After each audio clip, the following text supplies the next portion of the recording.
La toute première délégation reçue ce vendredi par le chef de la diplomatie tchadienne, Cherif Mamadzen, est celle de l'Union africaine. Accompagné du haut représentant de l'Union africaine pour la transition, Basile Ikwebe, cette mission conduite par Caliste Aristide Mbari est une équipe technique chargée d'accompagner le Tchad dans le processus de la transition actuelle. Cette visite de travail a permis aux deux parties d'étudier la possibilité de garantir une transition réussie et apaisée.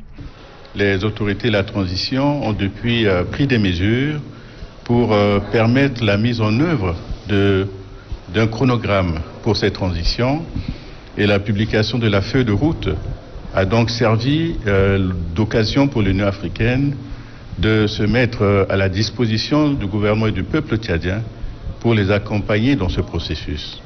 L'instant d'après, c'est la chargée d'affaires de l'ambassade des États-Unis d'Amérique au Tchad, Josie Ratcliffe, qui est reçue par l'ambassadeur Cherif Mamadzen. Même si rien ne filtre de ces échanges, tout porte à croire que le processus du dialogue national inclusif, enclenché en vue de la réussite de la transition au Tchad, préoccupe nombre de pays amis du Tchad.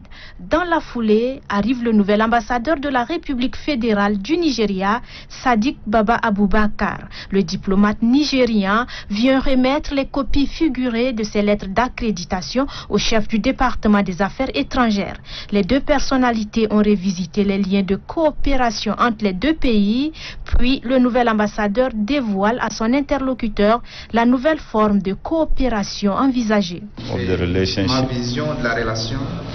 And the idea is to see L'idée, c'est de voir comment how to enhance and promote nous pouvons promouvoir ou bien renforcer trade, le commerce, cooperation, la coopération dans le domaine du commerce, and social, political, economic, aussi bien la coopération dans le domaine politique, social, security et sécuritaire. Le Tchad et le Nigeria partagent les mêmes organisations internationales et font face à de nombreux défis communs dont le principal est le terrorisme.